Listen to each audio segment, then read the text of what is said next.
Terima kasih Pak Yusril. Saya ingin menyampaikan beberapa hal penting, bahwa selain yang sudah disampaikan oleh Pak Yusril tadi, saya ingin menambahkan bahwa sepanjang persidangan tadi yang dibahas di sana itu kelihatannya hanya soal demokrasi.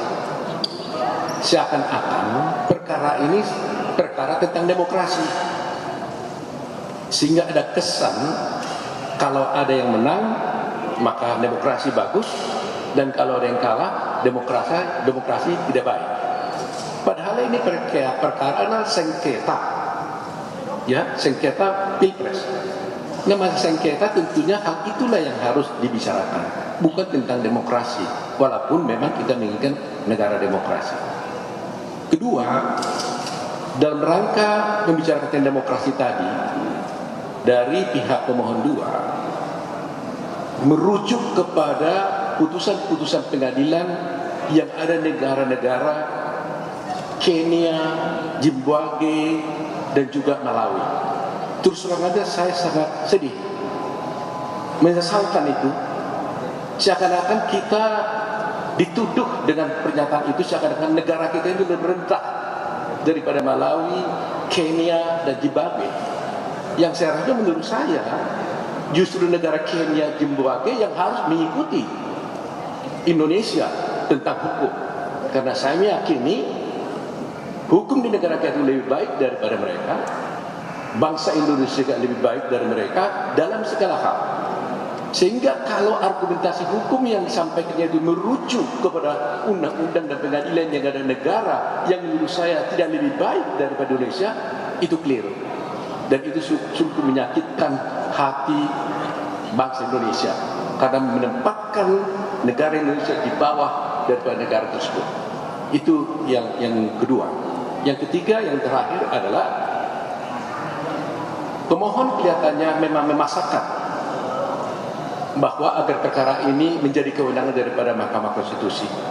Walaupun mereka mengakui, tadi dinyatakan di sana, benar ada pasal 475 Undang-Undang Pemilu yang mengatur bahwa kalau sengketa pilpres itu sengketa hasil di Mahkamah Konstitusi, tetapi kalau soal TSM itu ada di Bawaslu. Mereka mengakui, tapi mereka ingin membuat suatu terobosan, katanya meminta hakim membuat terobosan.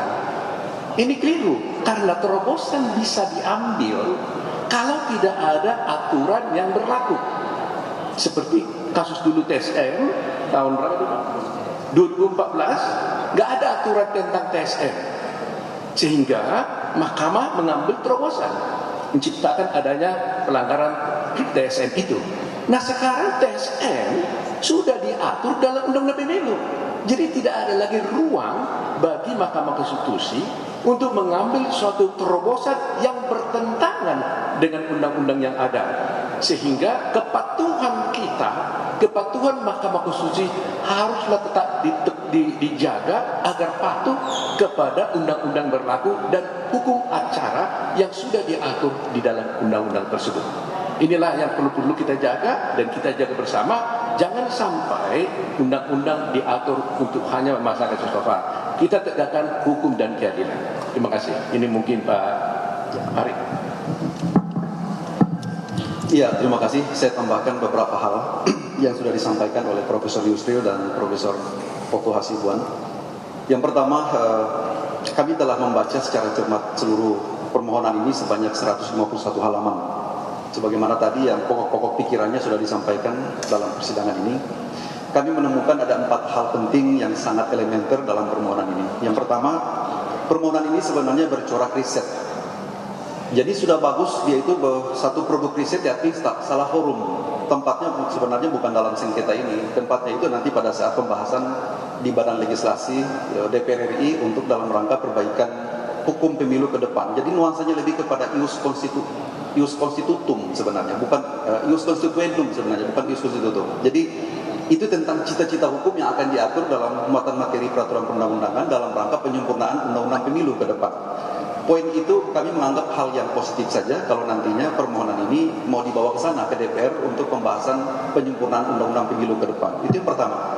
Jadi karena dengan dasar itu akhirnya permohonan ini terkesan sangat-sangat dipaksakan mencari rujukan teoritik maupun justifikasi dengan cara mencari putusan peradilan atau lembaga Mahkamah Konstitusi dalam bentuk jurisprudensi dan seterusnya. Tapi sangat sulit. Yang kedua, dalam permohonan tadi petitumnya itu sebenarnya bagi kami sesuatu yang sangat janggal dan tidak lazim, karena petitum itu mengandung muatan yang sangat agitatif.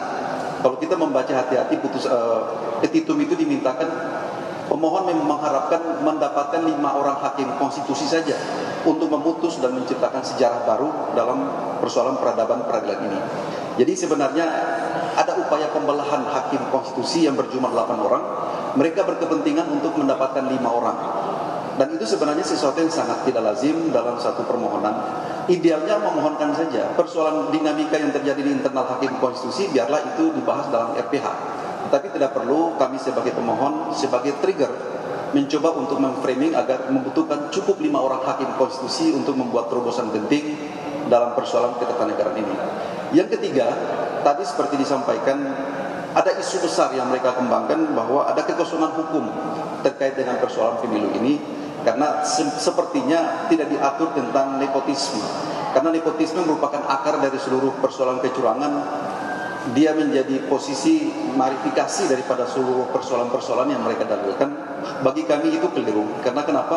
Persoalan bansos, persoalan kebijakan pemerintahan, apapun itu telah diatur dan diantisipasi dalam undang-undang pemilu. Bahkan bisa dipidana kalau andaikan satu keputusan yang dibuat oleh pejabat negara, penyelenggara pemerintahan itu yang menguntungkan pihak lain atau merugikan pihak lain, itu dapat dipidana. Jadi sebenarnya undang-undang pemilu itu sudah mengantisipasi soal-soal seperti legal issue yang mereka angkat dalam permohonan ini.